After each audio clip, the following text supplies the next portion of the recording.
of the evening show, Chris Sparano.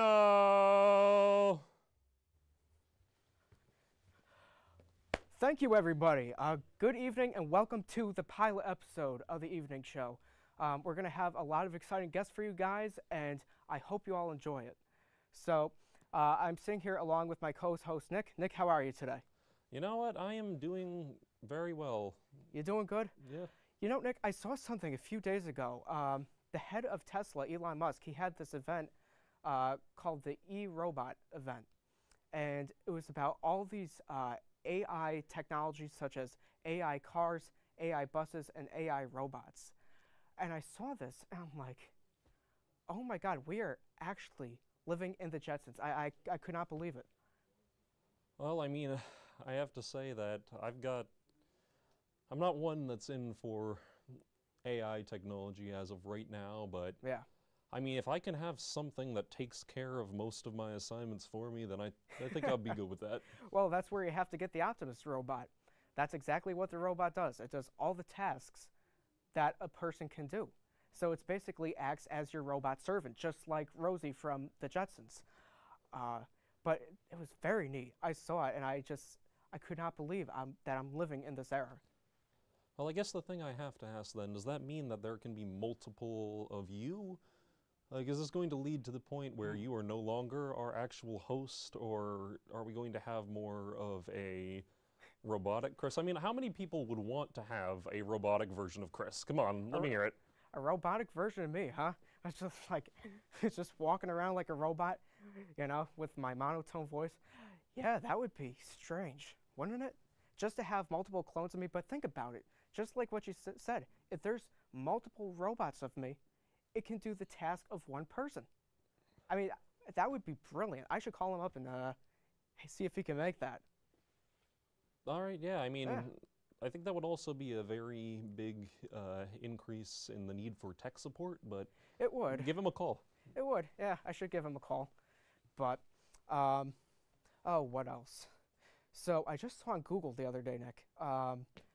It was a holiday. It was National Dinosaur Day. I saw it on Google. I kid you not. I don't know if you've been noticing this, but Google seems to be making these random holidays that I've never even heard of. Well, I mean, with these random holidays, it does seem to be getting out of hand. But I mean, if we could have like a national like peanut day or something, I mean, no offense to those who have allergies at all, but I think that might be a little bit of a good thing. A National Peanut Day. Yeah, you know what? That sounds like a good idea. I mean, think about it. You can have a whole peanut convention, right? You can have an elephant petting zoo because Lord knows elephants like to eat peanuts. You know? You can have guys dressed up in peanuts. You can make a whole enterprise out of just having peanuts. Wouldn't that be the Mr. Peanut Company? Yes, it would. So I guess we're already there. We've already done it. Well, gosh darn. You see, that's that's the issue nowadays, Nick. No one has any original ideas. All the good ideas have been taken. But You know, Chris, there's something that I've been meaning to talk to you about, and that is... oh, of course, tell me. Well, that is the fact that there are a ton of people now that seem to have these phrases that they love to use. Phrases? Yeah, I mean, I was talking with somebody maybe a week ago until I realized that they're finishing every sentence with this, that, and the other. I mean, you know, they're going over, I was down at the store, this, that, and the other. I went over, grabbed some chocolate bars, some apples, some bananas, this, that, and the other. That and, is a vocal you know, tick. Yes. Yeah. It's just something that I find very interesting as to why somebody has to finish every sentence with this, that, and the other. Yeah, you know, a vocal tick that I have is whatchamacallit. I'm saying whatchamacallit all the time. I swear to God, I say it, gosh, probably about 5 times in each sentence. But it gets annoying after a while. Same thing with like. You see all the young people saying like. It's like they're all like Shaggy from Scooby-Doo. It's, you know? Well, hey, I mean, I think the word like has maybe made it into everybody's memory, and they can't really do anything about it. Yeah, it's a filler. Like is a filler word. You say the sentence, you don't know what you're going to say next, you put in like. Yeah. So, anyway, back to the show. We're going to have a very fantastic array of guests coming. We have Cassandra Coppola, Alan Richard, the Toga Chipman, and John Little, the professor and documentary filmmaker. So, stay with us. We'll be back after these messages.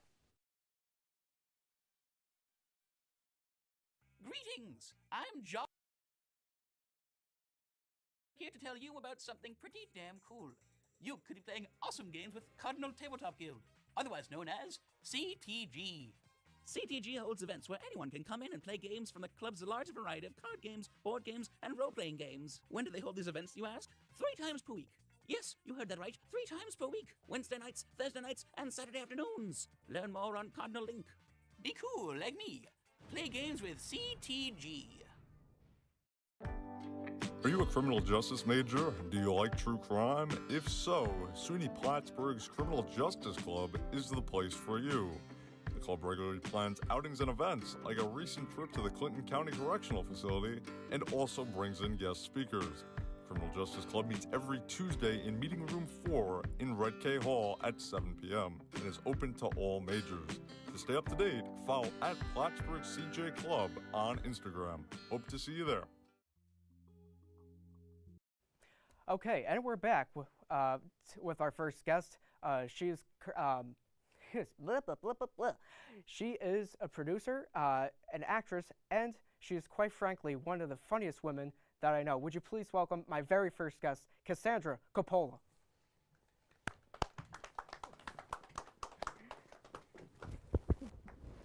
Oh, all right. That's so exciting. Isn't it exciting? Can we do 2 hugs? Oh, of course you can. Oh, yeah, Isn't hey. it like not nice to hug or something? I say, you know what? That's what happens when. How tall are you? 6'4". Yeah, I'm but 5'1.5", so that's what you know, happens when shorter 6'4". individual. The poor man almost fell back. Oh my goodness. So how have you been? Chris, I'm great. I'm on your show. Uh, I could not be happier. right? Oh my gosh. So, tell me, what have you been up to lately in terms of filming? In terms of filming, well, so currently I have a film that is going to be premiering in LA in about 2 weeks. It's called From Embers. I didn't get to tell you about this one. From Embers, really? Yes, and so that actually, the cast of that, have you ever seen Glee? I've heard of it. I Because have your never guys' generation doesn't Glee. I realized Yes. that was my generation. I know, that is yes. Okay, so Matthew Morrison, who was the lead in Glee, was our lead actor.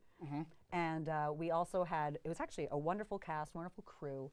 And so that's premiering in Los Angeles. I'm going to go to the New York premiere because I'm one of the only people from New York that was on the crew. Well, there you go. So I'll do that in November. And then now I'm working on Tick. Tick. Now tell me Yes. about Tick. What is that picture about? So Tick, it's very interesting. Meredith Post, who was a writer for Days of Our Lives for decades, she basically wrote a story. It's about her, but not about her. So she dealt with a lot of medical issues, and she dealt with doctors who just consistently, let's just say, they weren't it. They weren't it. So a lot of malpractice was going on, and it actually caused her to be permanently handicapped. And so she took this story and she kind of adjusted it, and now she made it so that it's not as severe as what she has dealt with. But it's basically about a girl who is misdiagnosed, and they give her the wrong medication, and it makes her life worse. So she kidnaps the doctor She kidnaps the doctor. that misdiagnoses her. Oh, jeez. And then, of course, here's what I love, because we just love when things go weird. She kidnaps him. You know, they're having some time at the camp. What do you think happens? Oh, gosh. Let me just put this out there. Let's see. They're both hot. Oh. Well, we can't say that on television, but yeah. They're both extremely attractive. Is that the right way to say it? Okay. So what happens in Hollywood when we have two attractive people who might not exactly see eye to eye, but they're in the same room for a long period of time? Ah, yes. Yep. So, There we go. but this was, you know, like what you said, this was based upon a real story. So, Yeah, they fall in love. That's it. So Yes. basically, exactly. And that's the entire synopsis. We're just filming right now a sizzler, Okay. which I'm not sure if you know exactly what a sizzler is. No, tell us what a sizzler is. So a sizzler, usually in TV, it's when you kind of put a bunch of scenes together to package up your production so that you can kind of showcase off what the whole thing's going to be about. Okay. But we did that with a film. So we went around and we shot different scenes from the script, put it all together, and now we're going to shop it out. So that's where we are now. That's incredible. Now, like what I said, Meredith Post had a horrendous injury with Yes. her back. Could tell me more about that? Like what? Yeah, so poor Meredith, she actually has one of the first artificial spines in the state of Connecticut. Is that right? Basically what happened was she was misdiagnosed. They gave her a steroid.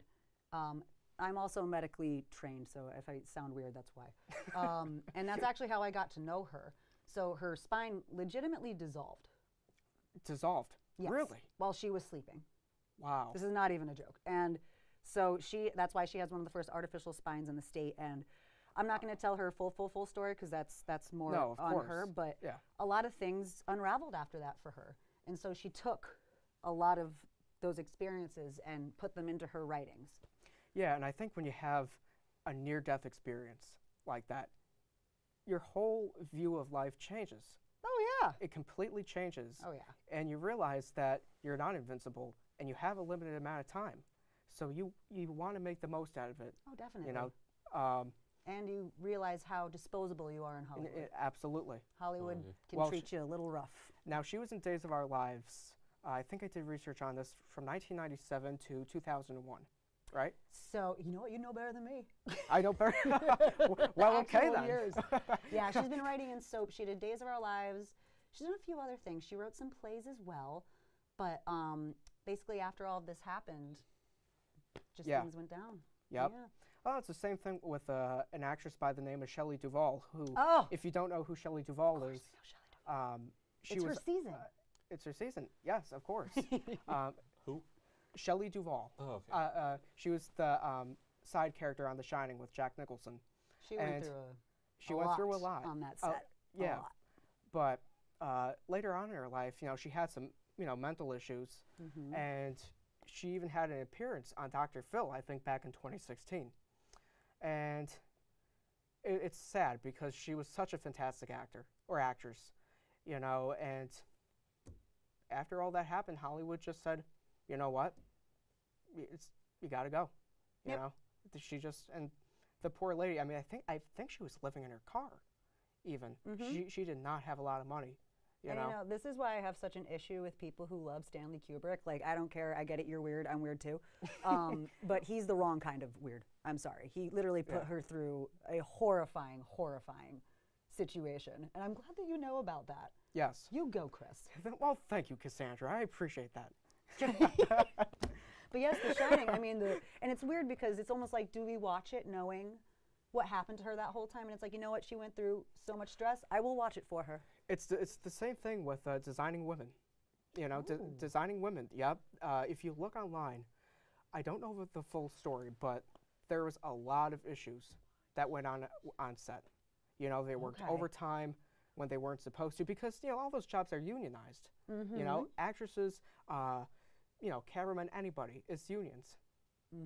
But I think they broke the union rules, and there was a lot of conflict between the actresses and the director, and it was a whole mess. But you wouldn't realize it. I said it sarcastically because back in the day, yes, that happened a lot. They're Yes. a lot more protected now than back in the day. Yep, definitely. Could still be better, but better than that. Each day's an improvement, Yes, Yes. exactly, exactly. But yeah, a lot of conflict. But you wouldn't notice it. You would not notice it because Because they're actors. they're actresses and they just throw it out the door and do what they need to do. Absolutely. So now that we're talking about Hollywood, I know you had lived in Hollywood, or at least in California, for quite a few years. Yes. So tell me about that. What was the culture like in Hollywood? What did you witness? You want reality, right? Because you got me. Absolutely. Okay, so when you come from a small town and you move into a place like Los Angeles or you move into a place like New York City, usually there's a lot of transplants. And when I say transplants, that means people who also moved into the city. Sure. So it's actually great to connect with so many different people from all over the world. So I'm not gonna lie, going to LA, I met so many cool people. You know, regardless of the work in this, I just love stories. I work in film for the stories, and I like to say I collect people. I kind of do, because I it's love. true. Well, because you know me. We're similar in that way. We Absolutely. love hearing people tell their stories. Tell their stories. Absolutely. Because it's just so fun, and I'm honestly, I hate talking about myself. This is the most I've had to do that, which is another thing that didn't work in LA, because you have to talk about yourself constantly to stay relevant. Of course. And I don't blame them. I get what they were doing, but LA was it was a culture shock. It could be its own country. I'm gonna be completely honest with you. Really, its own country. It's almost like it's got its own set of rules, its own everything. If honestly, if we just separated LA, I know California's supposed to fall off, but like if we just separated LA, I think it would be fine on its own. They don't need us. They really don't. Well, it's the same. It's the same thing with New York City. And New York. You see New York City. But there's and a upstate, there's a sparkle in New York. I don't. And Yes. again, I went to SUNY Purchase for my undergrad. Syracuse was after, but I did that to be near New York City. And let me tell you something. You picked the right thing. Late night shows. Where are those at? NYC. NYC, baby. You made the good choice, if I'm being honest. LA's great. Go out there, adventure, make a network.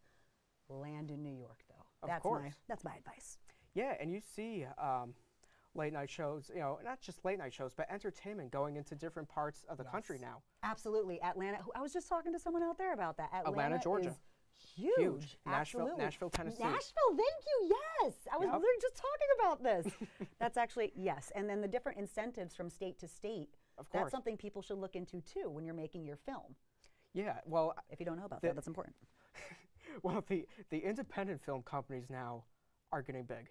Yes. They're getting big, and quite frankly, from what I'm seeing, Hollywood is starting to go under. It's starting to go under. You're starting to see movies now that just did not have the same effect that they did in years past. Tell me what you think of this word, oversaturation. What do you think about that? I think that's valid. Right? I think we're doing a little bit too much. Yep. And so people don't know what to watch or what to do. Yeah. And it's not like back in the day where you'd sit down 6 p.m. and watch that show with your family.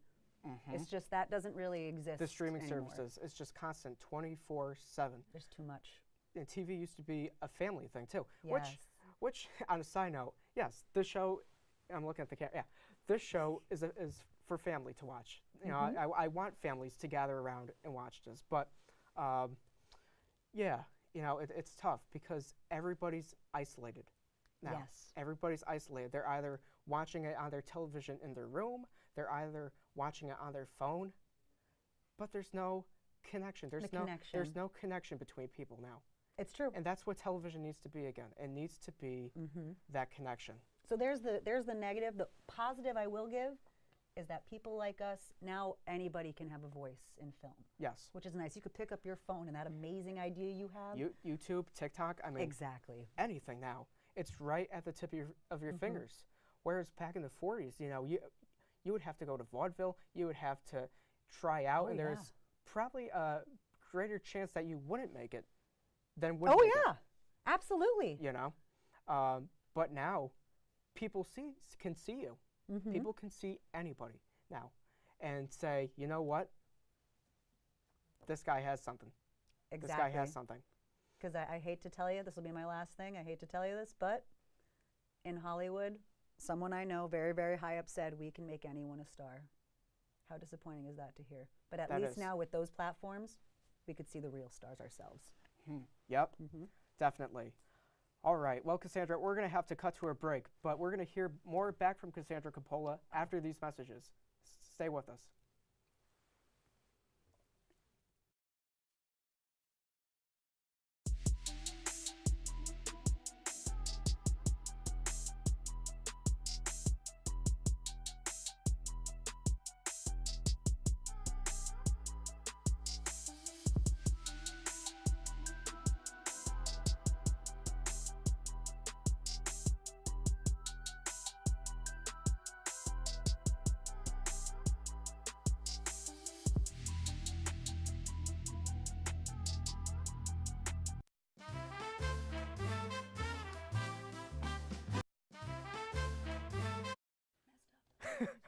Okay. Well, that's the end of our show. Ha, no, just kidding.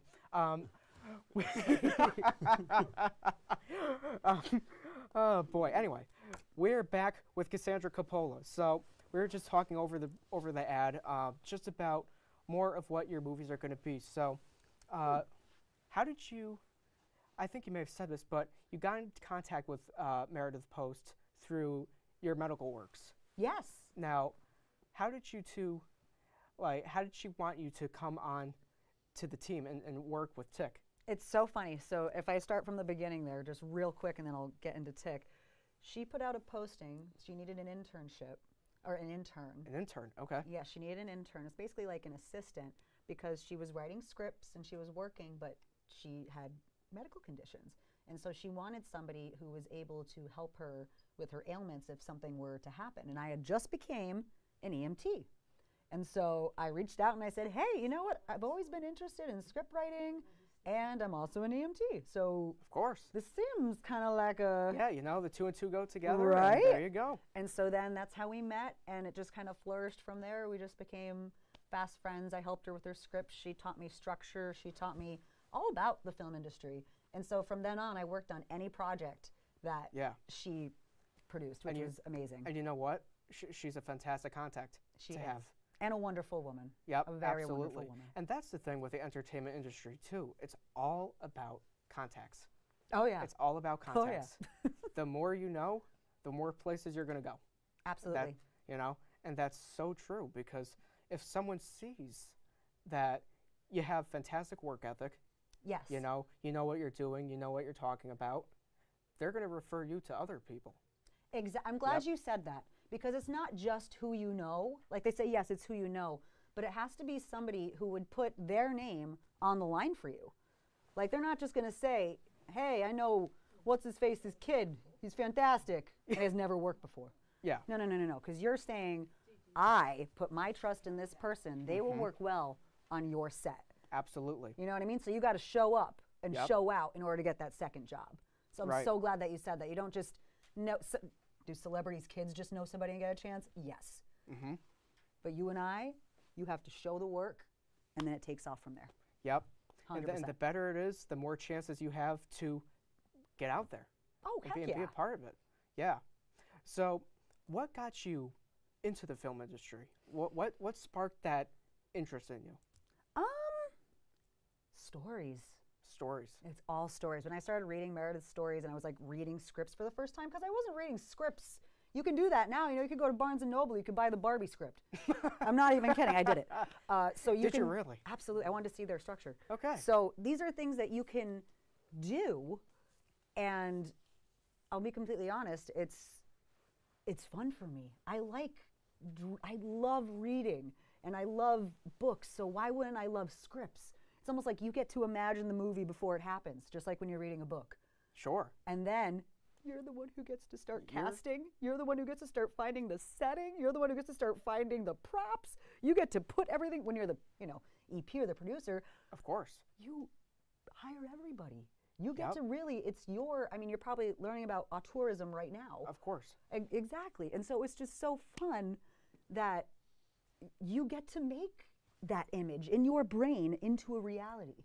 You know what? And I almost see filmmakers and anybody who's in the film industry really as artists.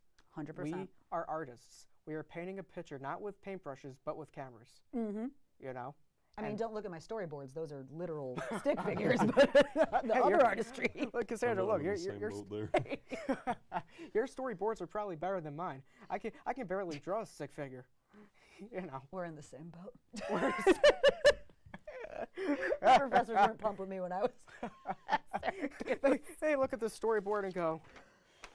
They're like, Cassandra, you at least have to put things in the background and show us what's going on. I was like, is my description good enough? Can't you just imagine what I'm imagining? Can't you just read what the word says? Exactly. Don't worry about the little stick man, doing something. But it's all about stories. Absolutely. I feel like we're all in it for the same game. It's not for. I mean, I do have a lot of friends who are going to LA for more of acting and being in front of the camera, which is great. I mean, I did do that acting stuff for a long time, and I love it. But it's just, I'm not going to lie to you, I'm a theater kid. There's So a am I. big old difference between Yep. acting on film and acting on that stage. And some people thrive more in front of the camera. I'm too big. Of course. Everything I do is way too much. Yeah. So in front of a camera, I look like a psychopath, as you've probably noticed. But so when it comes to, you know, the stage, though, you know that feeling. Yep. That's a different And feeling. when you go out there, you have one shot. One shot. You have one and shot. instant feedback, and which is another thing I instant- like. Instant feedback. Mhm. Yep. And you go out there, and that's it. That's it. That's it.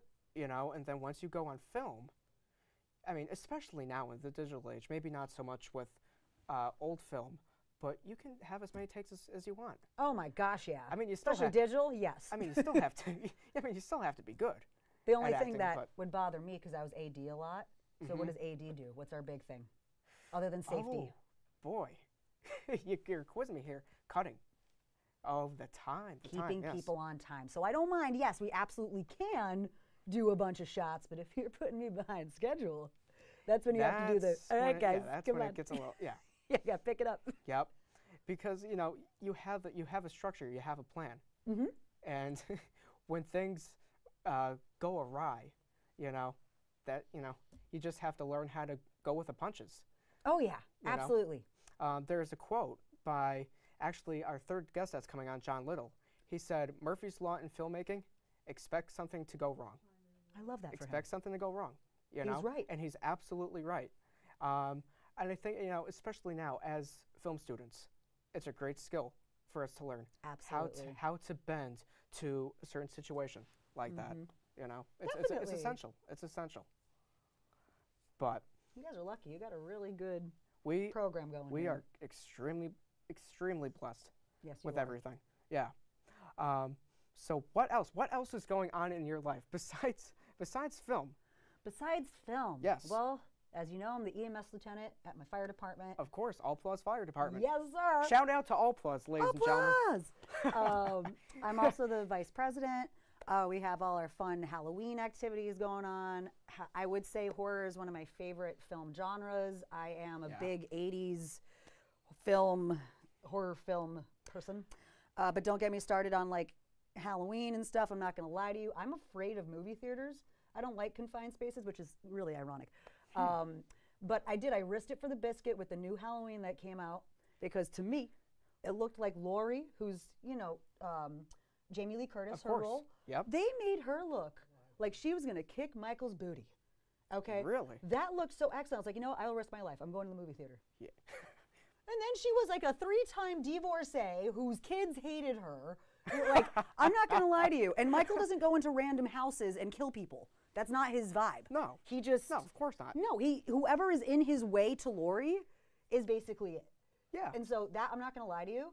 I think that, and maybe I went to go see The Grinch. Other than that, dude, that's the last time, like the new Illumination, because Chris the new Meledandri was. Illumination. Yeah, yes, he was yes. actually introducing it. So I was like, all right, that's cool. I'll go to that. Okay. But I'm not going to lie. I don't go to movie theaters too much anymore. I wait for the screeners. Yeah. I I'm get about it. Just because I'm afraid. I'm a firefighter. Listen, I'm not a cop. So not much I can do in a situation. Yeah. But yeah, um, so I have big opinions on things like that. On things so I'm like not that. going to lie. Yeah, I'm Now- not happy with Halloween. Okay. So what about the new Exorcist movie that came out? I believe that came out in 2023. The new Exorcist The new movie. Exorcist. I'm not going to lie to you. Okay, so I saw The Exorcist, like the OG, when I was very little. Very, very little. You saw it when And- you were a kid? Whoa, what were my parents thinking? But You, to this you day. poor thing. Oh, I know. To this day, Jeez.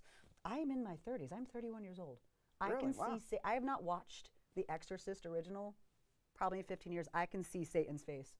That flash for 2 seconds that they show of him, I can see it right now. Yeah. So yeah, I'm good. You I'm know good. what? You know what though? I mean, the movie is close to 52 years old, and it still holds up to this day, unlike brilliant. many other movies back then. Absolutely, because it was You know? just so different. It was so different, but at the same time there was no CGI. Right. It was just It was pea soup, baby. It was pea soup. Absolutely. Yep. And that's what it was. And in a way, it just made things more scary It did. having it like that. You know? I agree. Because did you watch Wednesday, the show Wednesday?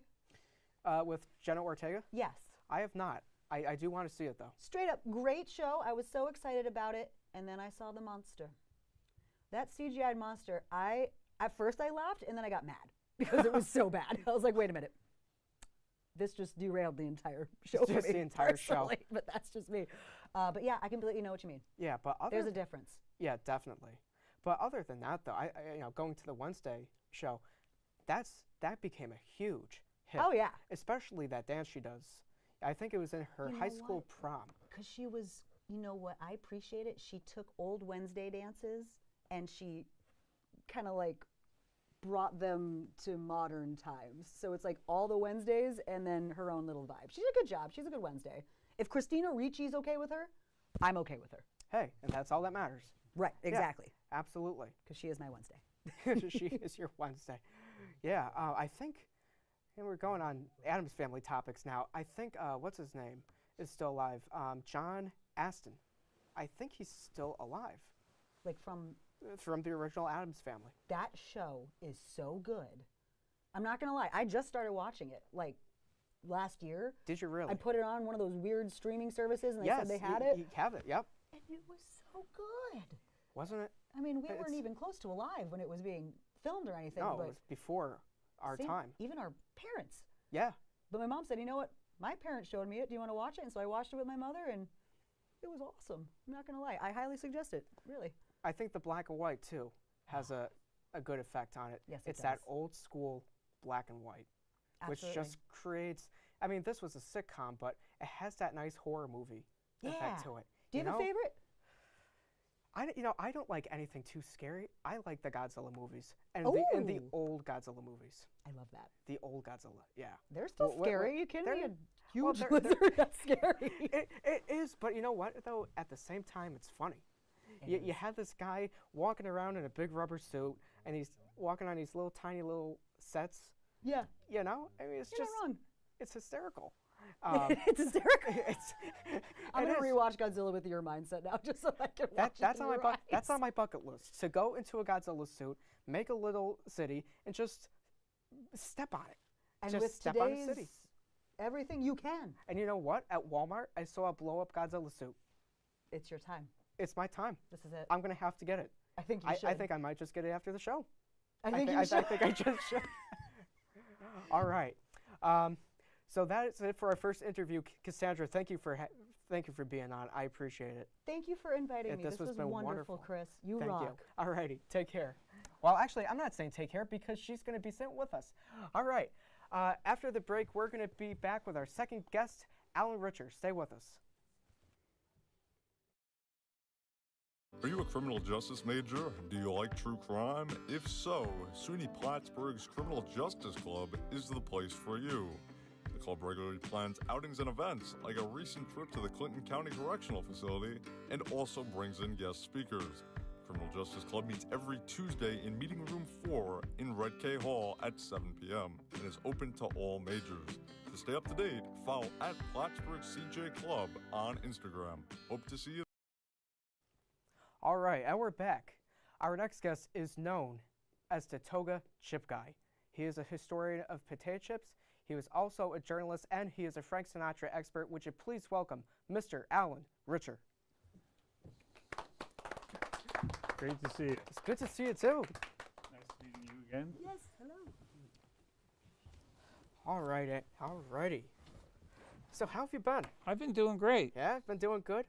So you are obviously known as the Toga Chip Guy, and you even have the logo on your shirt. So tell me, what got you into potato chips? Well, my wife and I bought a home about 20 years ago in Saratoga Springs, and the short story is we were looking for some artwork, and when I was doing that, somebody told me that I should go meet this person named Michael Noonan, and Michael Noonan told me the story, the myth about how the potato chip was basically invented in a stone's throw from where I bought my house. Really? So I was sort of interested in the fact that the very first generic name for all potato chips was the Saratoga chip. And my mother always told me everything in moderation, but I never paid any attention to her. So I decided I was going to learn everything I could about it. So it was sort of an interesting experience. At first I would call people and tell them I was a potato chip historian, and they thought it was like Candid Camera or some kind of a joke, and they would hang up on me. But now people call me from all over the world.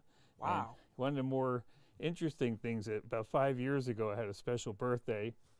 And my wife's family got tickets to go to the big theater in Schenectady, Proctor's. Of course, yeah. And it was Martin Short and Steve Martin. Yep. And Paul Schaefer, who was David Letterman's musical director, was accompanying them. So he came out of the audience and picked me to go up and do the Three Amigos dance with them. And so what happened? No, so Martin Short says to me, "What do you do for a living?" And I said, "Well, I'm a potato chip historian." So Steve Martin immediately says, "What a coincidence! We had one of you last night." And so the whole evening, they kept, even when I went back to my seat, they kept throwing jokes about, potato chip historian. That's hysterical, and what an honor it is to meet Steve Martin and Martin Short. I mean, to have you being picked by Paul Schaefer, that's just a memory that's going to last a lifetime. And my wife, fortunately, violated the rules. They kept saying if you used your phone, they would seize your phone, but she did get a couple stills of me with them. Oh, that's good. At least they didn't seize it. But now, you also collect potato chip memorabilia. How long have you been collecting that for?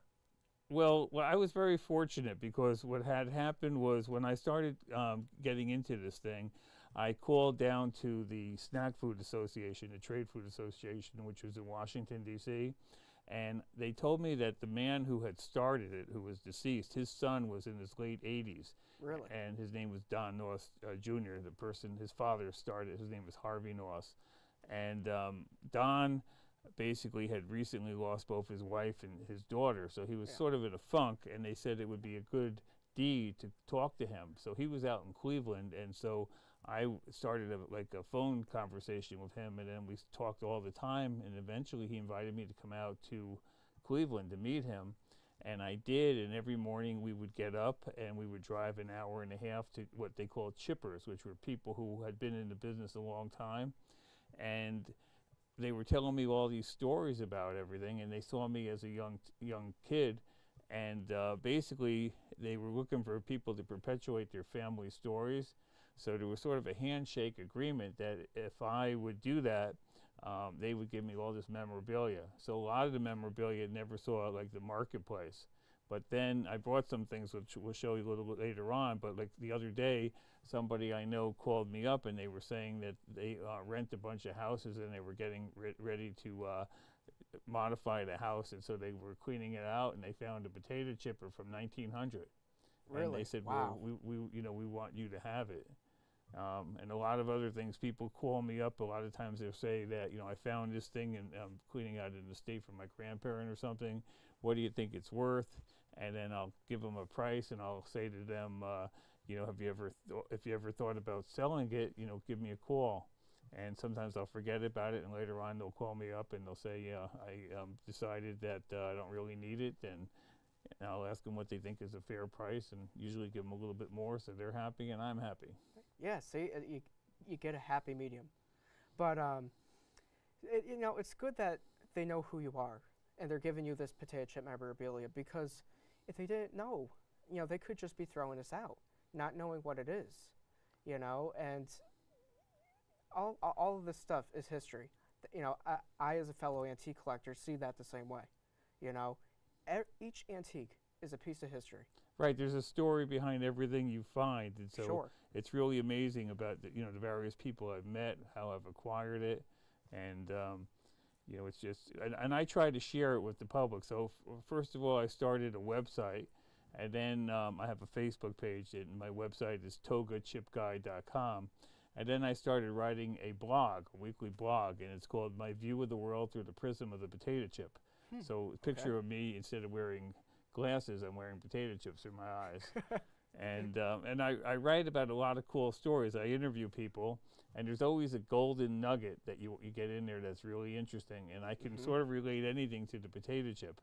But one of the interesting stories was that Saratoga, back in the heyday, had a lot of illegal casinos along the lake, on Saratoga Lake. Sure. And they were all run by, people like Meyer Lansky and Lucky Luciano and a lot of famous people who were members of the mafia. And that was the same thing in Old Vegas, is what I Right, like this to is call it. before Vegas. But Before Vegas, okay. these people were here. And so one of their colleagues, a man named Alphonse Capone, who lived in Chicago, he came out to visit them. And he got hooked on potato chips. So he went back to Chicago, and he had this couple. They were named Eugenia and Leonard Japp, J-A-P-P. And they used to make the candy and nuts for all those illegal speakeasies. And so when he went back, he said, "You're going into the potato chip business." So I wrote a blog about that, and my title was, "A Request They Couldn't Refuse." Oh, that's funny. So he was really responsible in a lot of ways of bringing potato chips from the East Coast out to the Midwest. Wow. And then what happened was World War II broke out, and of course the name Jap wasn't really a good connotation during World War II when we were fighting the Japanese. No, nope, so not at all. they changed their name to Jays. So if you have a tin that says Japs, it's worth a lot of money because there were only a few of them. Yeah.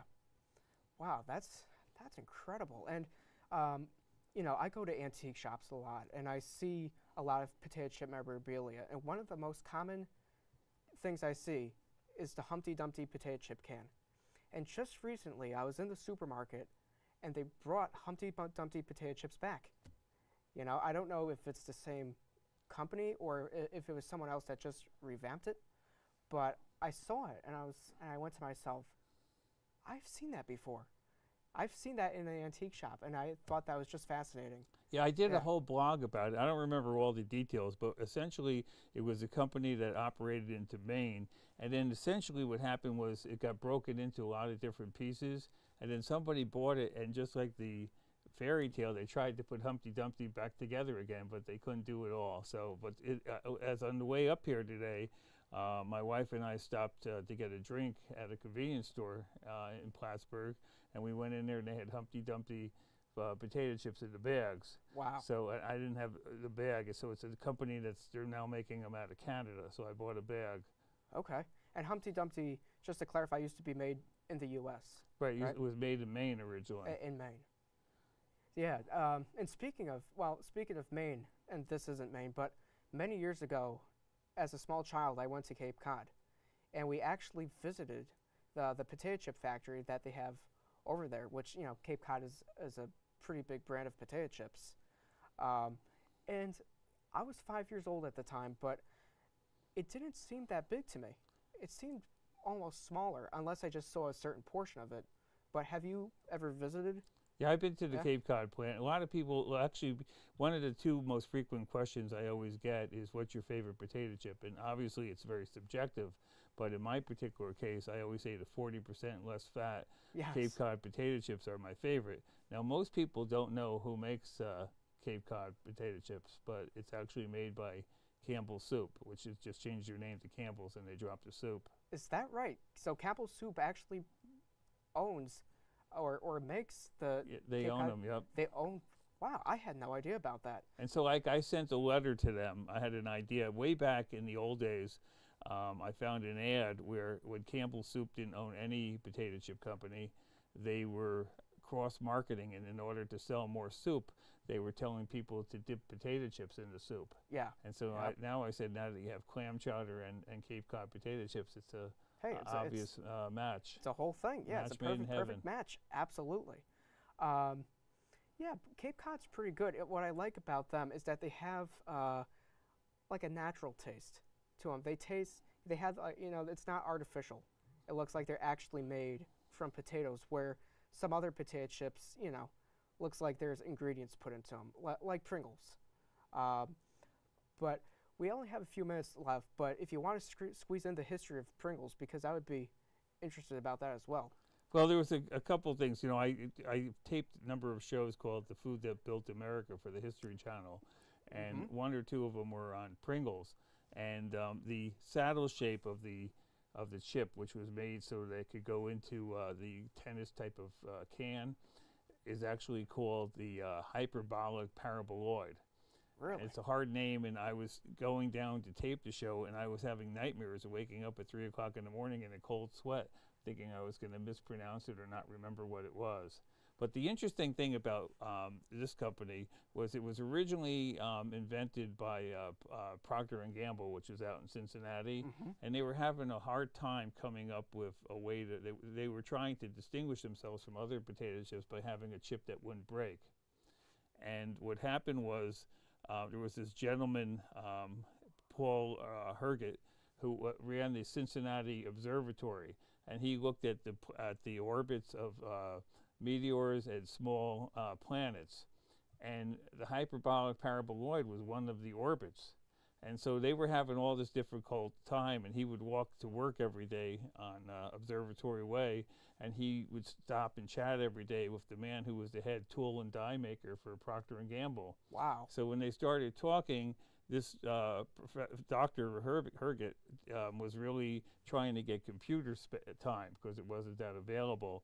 So they worked out a deal where he could get the computer time at Procter & Gamble late at night, and in exchange for that, he gave them the shape, and that's how they came up with the shape. And then a guy named Frederick Bauer, he came up with the iconic tennis can that the container's in. And one of the interesting things was when he died, his remains, he was cremated, his remains were put into a Pringles container. No kidding. So I wrote an article about that, a blog, and it was called, Yes, You Can Take It With You. All right. We have to cut to an intermission, but we're going to hear more from Alan Richer after these messages. Stay with us.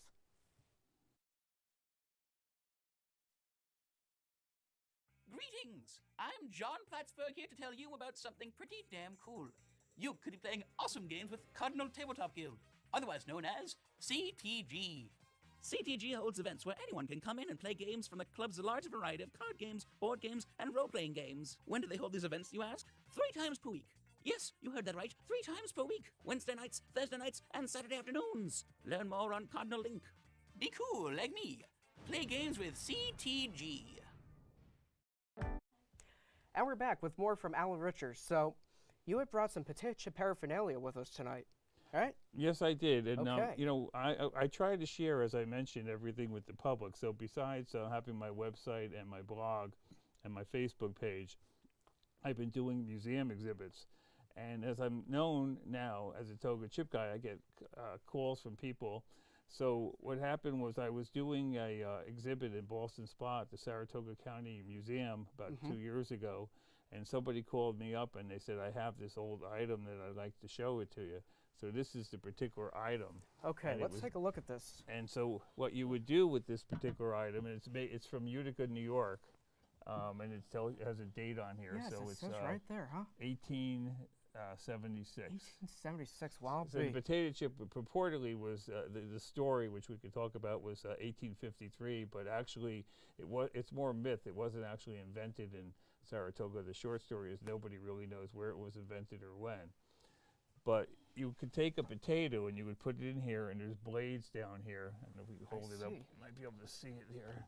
If we look under, it is a bit heavy, but yes, there is. So you would take a potato, you would put it in here, and then as you would turn this, they would cut it into slices, and then they would basically take, lard or some type of oil, put it in a vat, and cook it.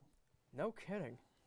This is absolutely beautiful. Has it been restored, or? Yeah, I have it restored. I have a friend named Rick who's a sandblaster, and he's always amazed at all the different things I bring him. Wow. He paints it up and takes care of it.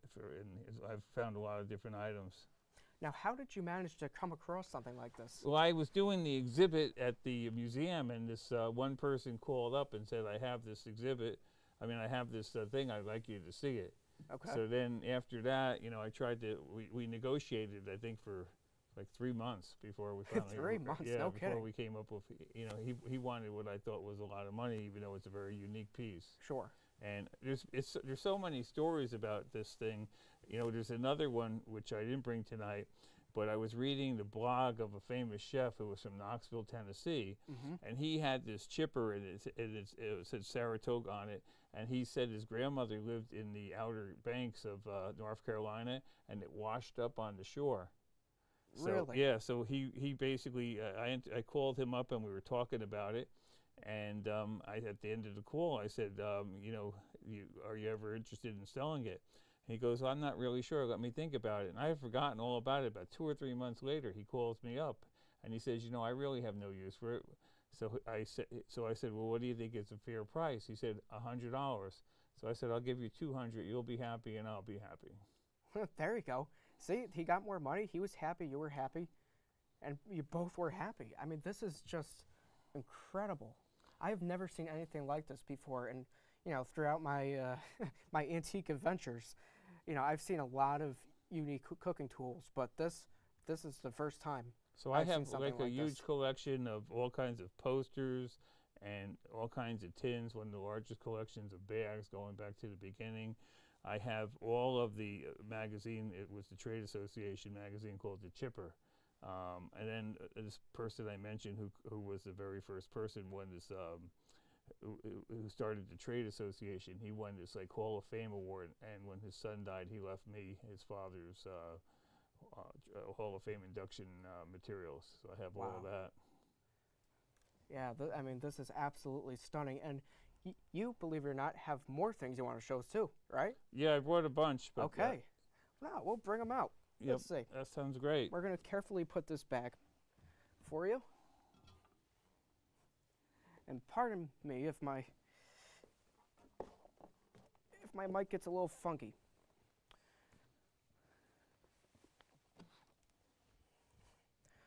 All right. Okay, so I have. Give this to you to hold. All right, let me see if I can find a couple things very quickly. This is all archival, so it's all protected. Okay. So, I don't know if the camera can see this. This is a picture of the Chicago Haymarket, about 1910. Wow. And it's a bunch of horse and wagons. And if you look down here, you're going to see Perfecto Saratoga chips. Let me hold it up. So I sort of put these exhibits together. I do a PowerPoint, and I sort of zoom in, and people can sort of see that they're everywhere. That is stunning. And now, is that an original Yep, photograph? yeah, it was interesting here. Just trying to find a couple others that are. Get to the next page here. Second here. The advertisements were so nicely crafted back then. Yep. This here.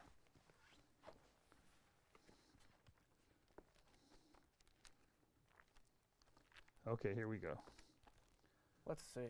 So, this is an old thing for a company called Marshall Saratoga Chips. But you Oh, notice yeah, that look the at name that. Saratoga. And one of the interesting things is that, again, the very first generic name for all potato chips was Saratoga Chips. And not that Congress passed any law or anything, but roughly around 1925, the word Saratoga started getting phased out. Here's a picture. There's a lot of different stories from an old ad from Arco. And it shows you George Crumb, who was purportedly the inventor, and this is his sister, Katie Weeks. Wow. And there's a bunch of stories about that, but I'll just show you a couple other things. This is one of my favorite posters. It's sort of a hybrid of a man that looks like Abe Lincoln and a fox. And it was their Fox's Saratoga chips. And the interesting thing about it is they were introducing these chips. It was in New York City, and they were telling you that restaurants and grocers could come and learn about potato chips. So they would teach you at the supermarket then? They were a new product, so they were trying to get grocers and restaurants to start serving them. They were trying to promote them. And I'll yeah. show you one other one, which is really cool. This is Salt Lake City. I think it's about 1910 or so. And you can see right in the middle of the downtown street, there's a horse and wagon that says Saratoga That chips. says Saratoga Yep. chips. So I have a huge collection. My PowerPoint, obviously I tailor it when I'm doing a particular show, but I think it's like almost 600 slides now. And I have, and then what happened was I had got asked a couple years ago to be the keynote speaker at the AARP annual conference down in Orlando, and it was at SeaWorld. So the dolphins enjoyed the show quite a bit. But the interesting thing about it was they gave me 2 hours And that's Really? a long, long time. That's a long time to make a speech. Yeah. So I mean, so I was trying to figure out what I could do. So I came up with potato chip trivia. So I Okay. have like over 75 questions now, and they're not easy. They're usually pretty hard. Now, just as an example, what kind of questions do you ask in terms of trivia? Well, I might ask, for example, what was the original name of the mascot for Lay's? Okay. Or, and the answer to that is Oscars. Oscars. My very first question I ever posed is, what does, well, this was interesting because the conference that I did at AARP was, the theme of it was The Wizard of Oz. Mm-hmm. So I basically said, what does the potato chip have in common with the Wizard of Oz? The toga chip guy will lead you down the yellow brick road. No kidding. That was the same for the toga chip guy? Well, what happened was, You're the toga. So what happened was, the answer to that question My mistake. is that Bert Lahr, who played the Cowardly Lion in The Wizard of Oz, he was the first spokesman for Lay's potato chip. You know, he was the one who came up with the iconic phrase, "Bet you can't eat one." Wow. Very interesting. And on The Wizard of Oz, because it's been a while since I've seen it, did they have Saratoga? Well, actually, my mistake again. Yeah, they got rid of Saratoga in 25. So, yeah, The Wizard of Oz came out, when, Cassandra, 1939? 1939, same year as it was Gone with the Wind. Gone with the Wind, yes, Olivia de Havilland. Yep. Wow, this is absolutely incredible. And I don't know if we have time for one more because we're going to be running out of time soon. But is there anything else you would like to share about the history of potato chips, or? Well, as I said, I find it really fascinating. I'm able to relate. It's a stream of consciousness. But when I usually interview somebody for like an hour, and then I sit down and I find that one common nugget, the gold nugget, and then you write a whole blog about that. And just quickly in these last 2 minutes, how it might be longer than 2 minutes, but how did you manage to get on the History Channel? Did someone call you, or did you call them? Yeah, basically, when they do these shows, they have a lot of different companies. So there's a company that produces it, there's a company that does the research, there's a company who verifies the research, there's a company that does the research. So they were doing this show, I think it was season 2, and they called me to be, the company that verifies the research called me. And they said, this is what we found so far, and I found a lot of flaws in it. And then later on, the people who actually produced the show called me and said, you know, do you know anybody who would go on? And I said, well, I used to be an executive with GE, and I'm comfortable talking in front of the camera, so I'd be happy to do it. Yeah. And, you know, so that's how it led to that. That's fantastic. And I saw you a few years back when you did that, and you were just fantastic. Well, thank you. I was so excited. I saw you on the History Channel. I said, oh, my God, I know that guy. It's Alan. It's Alan Richard. It was so funny to see you on national television. When I worked at GE, I had like 1,000 colleagues in the tax department all over the world, and now they show these programs all over the world, and it'll say potato chip historian in foreign languages, and people, all my former colleagues, will take screenshots, and I'm always getting texts. And then they put me on other shows I didn't even know. Like, one of the funny things is I'm allergic to peanut butter, but they put me on a show about peanut butter. I said I was spreading myself too thin. Oh, that's funny. How ironic, though, that you would be on a show about peanut butter, even though you're allergic to it. Right. I mean, it's really the most ironic thing. But that's fantastic. And just on a side note, before this segment ends, I was at your house, I think probably close to a year back, and I saw your collection of potato chip paraphernalia, Frank Sinatra paraphernalia, and other paraphernalia as well, and I was just amazed by your collection. I've never seen anything like it. It was wonderful, absolutely wonderful. But I think that's going to wrap it up with this segment. Up next, we have John Little, who is a professor and a documentary filmmaker. So thank you, Alan, for joining us tonight. Great to be here. All righty. I appreciate it. All right. Stay with us, folks. Spicy was created in order to give us Caribbeans a way of expressing ourselves. In the Caribbean, there's multiple ways of showcasing talent and dancing is one of them. We have a bunch of different ethnicities and everything in here, so it's a Caribbean dance team, so we definitely are inspired by the Caribbean dance hall and stuff like that, and all different types of Caribbean dancers. We go out together, like even if we're going to a party, they play our song, we'll do it together. Like, but we do like a lot of fun stuff together, like, you know what I'm saying, outside of Spicy, and it's just really like us, like we are like a family, like it is. There's so many different personalities on the team. Giving very much family, Vibrant. Joking, like we joke a lot. Spicy will accept you, and it's just a great team. So if you're looking to join, then yeah.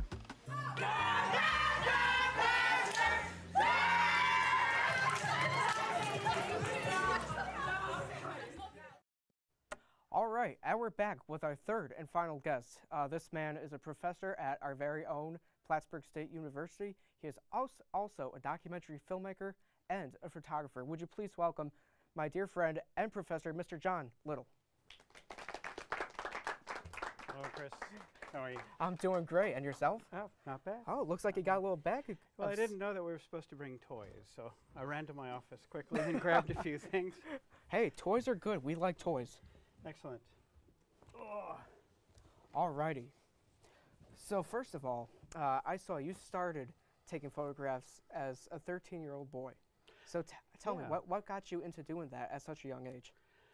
I don't know. I was interested in how lenses focused images, and then I realized all of a sudden that you could point a camera and make a picture of something, and then you could reproduce it. And at 13, I was kind of a science geek. Of course, yeah.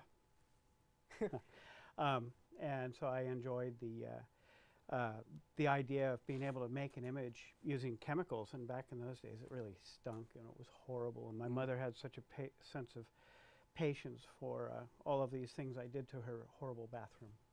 Yeah.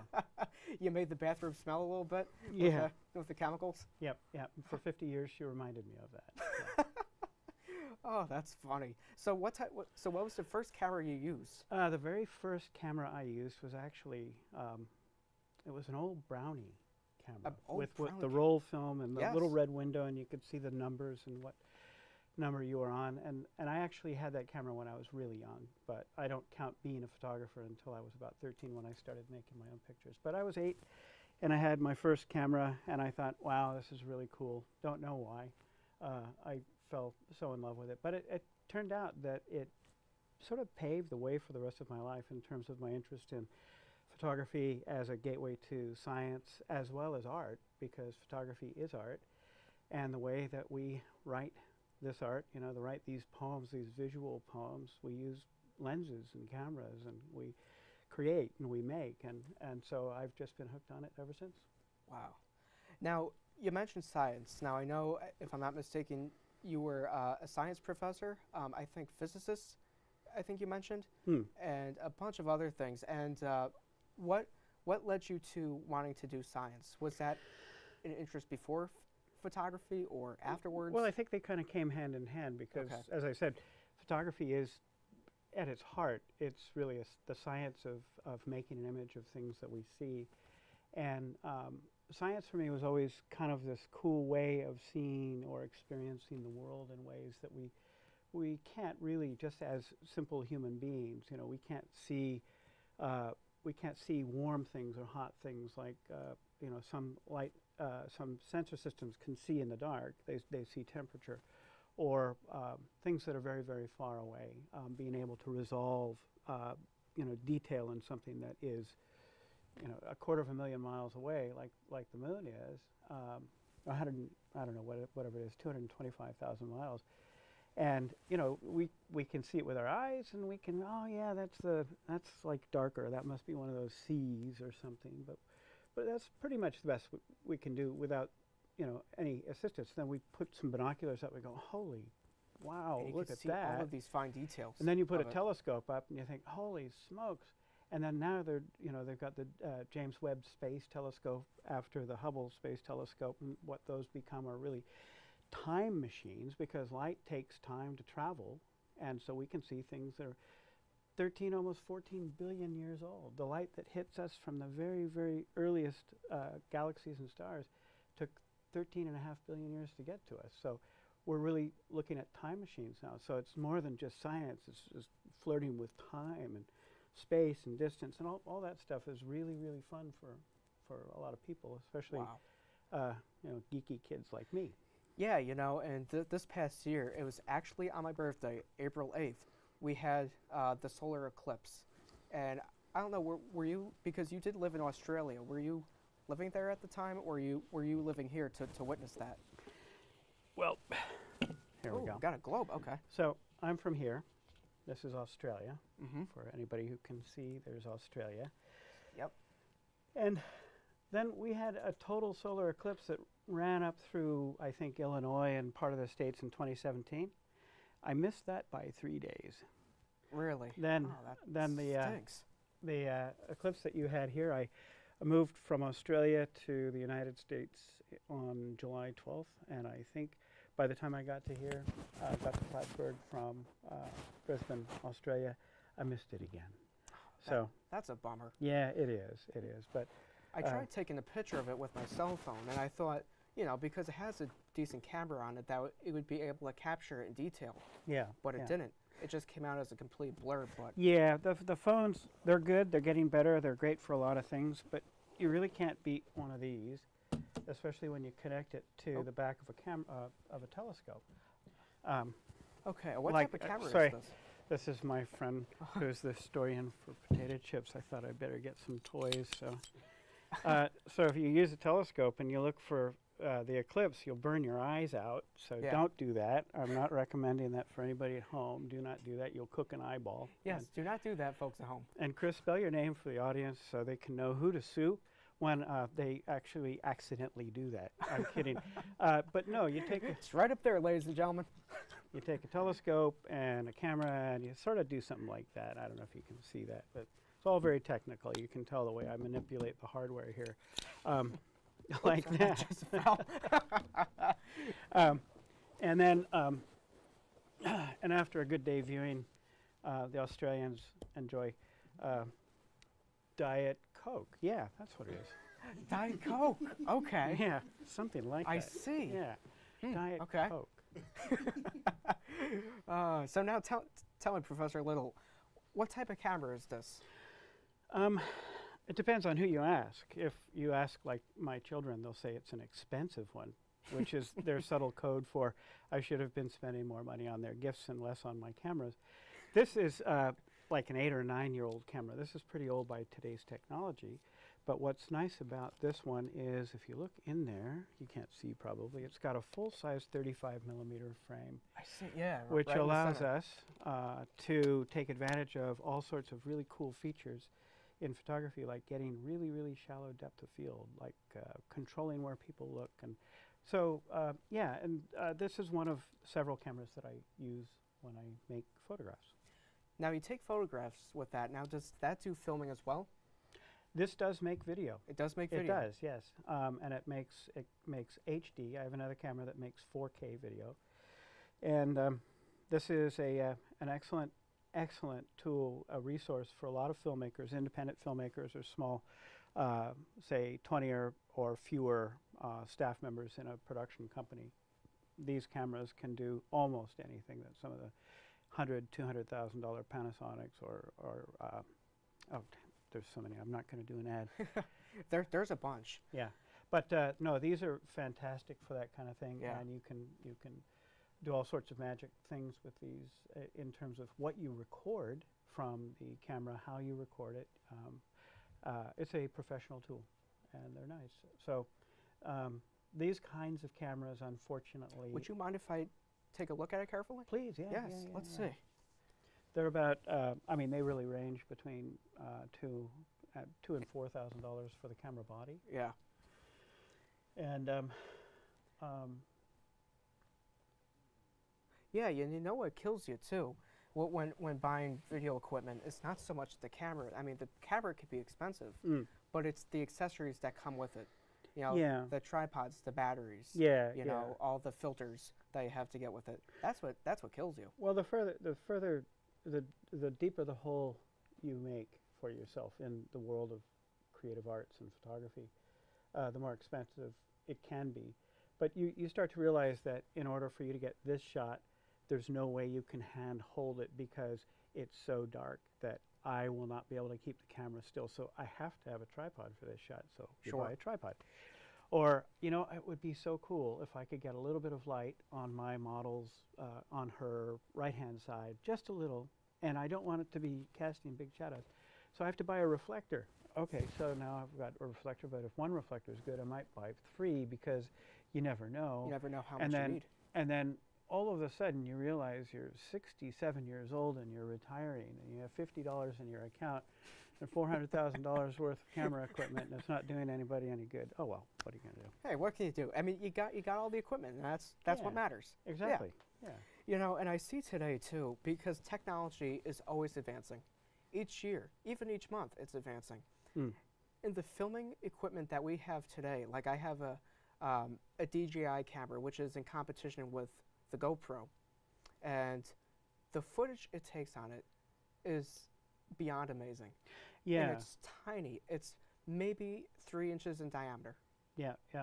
They're doing the imaging sensors and the optics that they're using now that are being lifted by DJI bodies are basically, I think, 4/3 technology, and so it's a pretty large chip, which means you can get a lot of depth of field control. But these drones that fly are almost always being used for these sort of sweeping, establishing shots over forests and, you know, grand glaciers melting and sunrises and clouds parting and, you know, I don't know, all sorts of stuff happening. And of course. And the DJI drone and all the other drones actually are getting really good. They're doing doing fantastic, high quality images. Plus, they can do stills, which is crazy. I have a DJI drone. I just had gotten one this year, and again, just like the cameras, it's amazing how far they've advanced. Yeah. Within 5 years. You know, 5 years ago, you know, well, not for nothing, but they were just a basic control, and they would fly up, and you know, that was it. Now they have all these advanced systems within the radio control, on the drone, and the stabilization that it has. I mean, it just goes up. It doesn't even twitch a muscle. Well, yeah, you see, very often now you're seeing these nighttime displays that are run simultaneously with fireworks shows, like on 4th of July, or big football halftime shows, and you'll see these choreographed 50 or 100 or 200 drones that are flying in formation. That always amazes me, how they're able to coordinate and that. there's a computer that basically coordinates that, but they create a sort of a webbed network in 3-dimensional space, right? So when that happens, this drone knows where this drone is, and this drone knows where this drone is, and they all know where each other is, and they report it back to a computer which is making decisions about where they're going to be next, and that's how they can make shapes and bells and statues of liberty and all that. I mean, it's really amazingly cool. There's a lot of AI in it, and that's something that, in terms of what we do here in media production, that we need to, you know, we need to address and be aware of. Right. That's something to talk about. All righty, Professor Little. Well, folks, we're going to be back after these messages with more from Professor Little. Stay with us. Are you a criminal justice major? Do you like true crime? If so, SUNY Plattsburgh's Criminal Justice Club is the place for you. The club regularly plans outings and events, like a recent trip to the Clinton County Correctional Facility, and also brings in guest speakers. Criminal Justice Club meets every Tuesday in Meeting Room 4 in Red K Hall at 7 p.m. and is open to all majors. To stay up to date, follow at Plattsburgh CJ Club on Instagram. Hope to see you there. All right, and we're back with more from John Little. So over the break, we were talking about your documentaries. So you have a new documentary coming up. Tell us about that. This documentary is sort of becoming that Steve McQueen film from 1961 called The Blob. It was started out as a small thing, and we couldn't ignore it. Now it's becoming so big, it's basically going to consume my life and my wife's life. And my wife is Dr. Sarah Dyer, who is the production manager on the project. No kidding, and, that's excellent. Yeah, she's. I'd be lost without her. I'm so disorganized. It's not even funny. Although sometimes I make her laugh from it.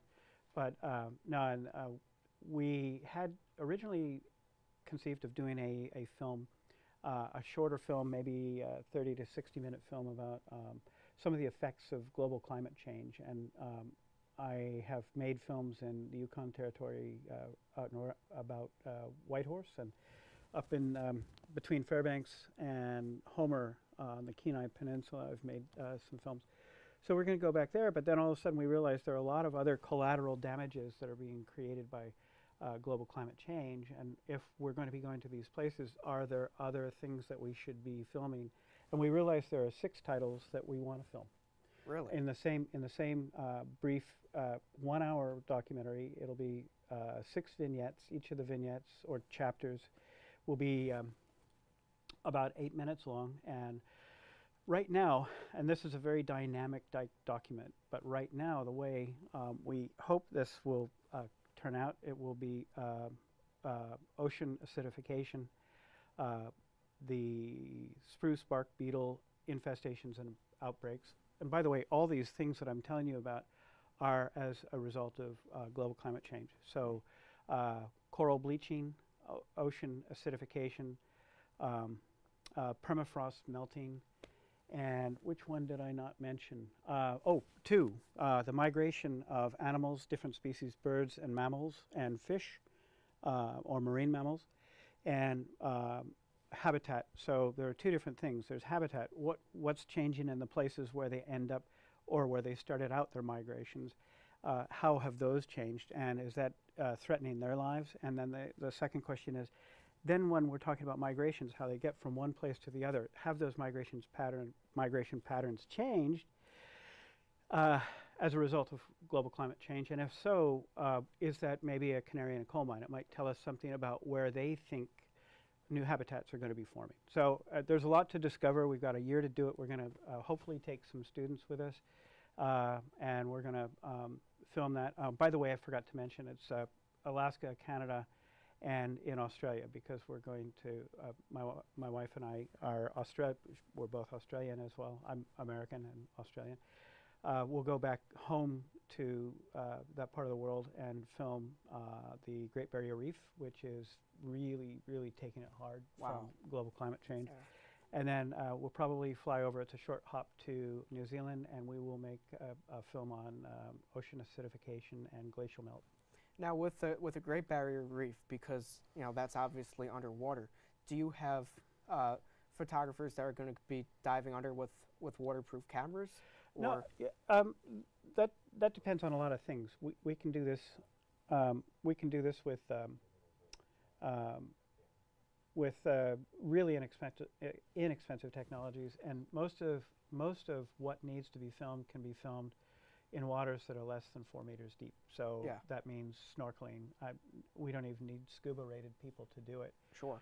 Which means that if I were to get my certification levels back up, I might actually jump in the water with a camera myself. But that's excellent. Yeah. Well, we'll see how things go. Big plans, but we'll see what reality, how it differs from the plan. Now, after the picture is done being filmed, where do you plan on showing it? Is it going to be at a film festival? Yeah.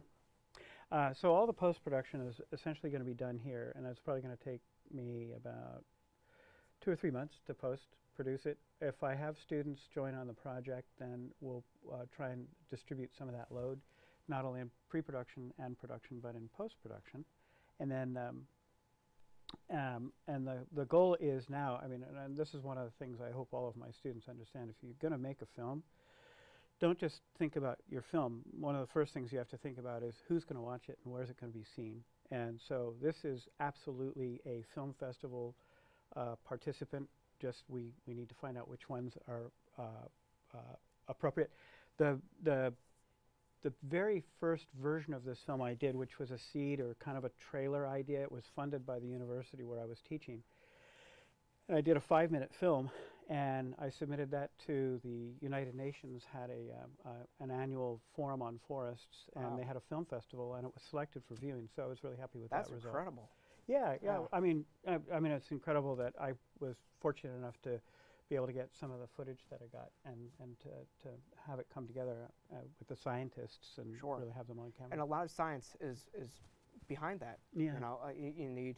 I mean, you yourself know a lot about science, plus you have researchers looking into the subjects as well. That way, you know that hardcore this evidence is true. Yeah. So the idea with the film too is that, you know, I want people. The whole point for me is to make people aware of things in such a way that it's not political, and that it's not, well, you're not listening and you're not paying attention and this is happening, and then it becomes a shouting match. Sure. But what I want to try and do is just try and capture some things that are pretty obvious, like that's really happening. I mean, we can't look at that and say, no, that didn't happen, or that isn't happening. And we're going to try and talk to, in this film, not only do we have to talk to scientists who really can unravel it for us and really unpack it in a way that makes sense for us, but we have to talk to the regular, normal people like us who are out there trying to catch fish for a living, or who are out there you know, trying to defend their beachfront property from becoming, you know, 2 meters deep in ocean swell. So we got to talk to regular people whose actual lives are being threatened by this, and that's the plan. That'll be part of the film. So it's not just going to be a, you know, we're not going to take a position of superiority cerebrally or ethically or morally. We're not going to do that. We're going to say, here's what's going on, and look what happened to these people. That's pretty horrible. Sure, you just want to be almost, I don't know if this is the correct term, but almost blatant, or not blatant, but subtle. Subtle about it, yes. Yeah. Subtle, yeah. I mean, and you know, I'm not trying to trick anybody. I'm not trying to pull a fast one. It's not a sales pitch, and I'm not going hard like Michael Moore would go, and I'm not going to go in there and, you know, sit in the reception lobby of some senior executive who is an oil company executive, and then claim this person is a really, really bad person, and then put it in my film so that I can get famous. I want people to know what's going on, because that's actually all that really matters, because right now we're kind of messing this place up pretty badly. You just want full awareness. Yeah, I mean, okay, you know, look, if collectively as a species we decide we're, you know, we're willing to pay the price because life is so great and convenient the way we're doing it now, and, you know, the plastic in the oceans doesn't matter, and a future where your kids, you know, can't be sure the water they're drinking is pure or clean. If you're good with that, then great, let's keep doing it that way. But otherwise, let's check and see if maybe there's some alternatives we might be able to appeal to, and use our brains and use our hearts, and listen to real people and have them tell us their stories, and see if maybe we can communicate that to a world that needs to know something more than just a political speech. Absolutely. Absolutely. And, you know, I was always into these sort of documentaries. I remember, I think a few years back, it was in 2016, and it was called Blue Planet, hosted by David Attenborough.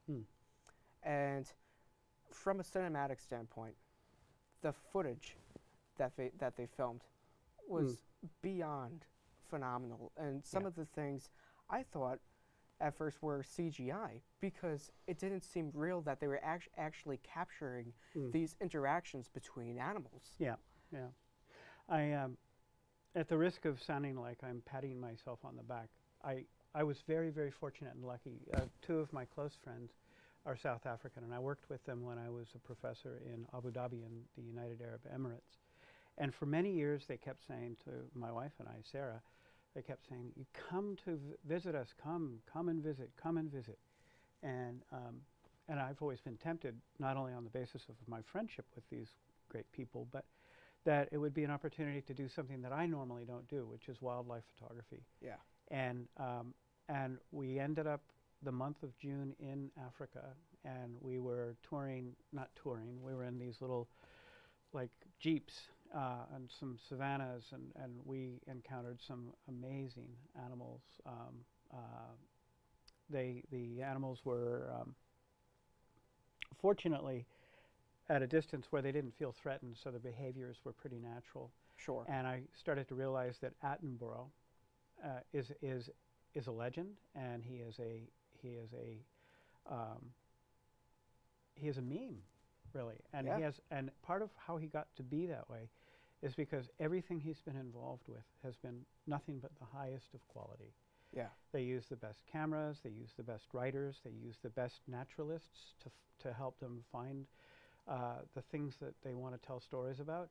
and they're responsible in how they do it. They don't leave a trail of wow, that's really horrible to see you do that. Yeah, they make sure it's clean yeah, when they leave. Yeah. And so Attenborough is kind of one of those guys who, well, there will be those who make fun of Attenborough's style. I think he's just one of the classiest naturalist scientists who's been able to garner lots of resources to be able to communicate really important science stories to the world and to me. And that's partly why I'm here. Yep, absolutely. And you don't realize it when you're filming, but you'd think that these videographers would be right next to the animals, but when in fact they're actually quite far away from them. Yeah. The animals, through a 1,000 millimeter lens, can make something that's quite far away seem close. But wow. So some of these lenses. So I was watching an Attenborough. Actually, it was an Attenborough production about 3 or 4 weeks ago, and they had a camera and a lens that they were hauling through the swamps of northern Russia, I think, to find something. I can't even remember. I was so as my friends in Australia would say, gobsmacked by the whole gobsmacked. The camera, but it was worth $250,000 American, which no is kidding. Yeah. I mean, so wow. This guy's dragging it through the swamp, and I thought, oh my God, I would need a psychiatrist yeah, if I was that for that kind of money. Worrying about whether or not I ruined the camera. Yeah, absolutely. Yeah. But that's fantastic. Yeah. Professor Lowe, it's been wonderful having you on. Thanks. It's been absolutely wonderful. Enjoyed myself. So that wraps up our third guest. We'll be back after these messages. I'll be speaking with our co-host, Nick. Stay with us.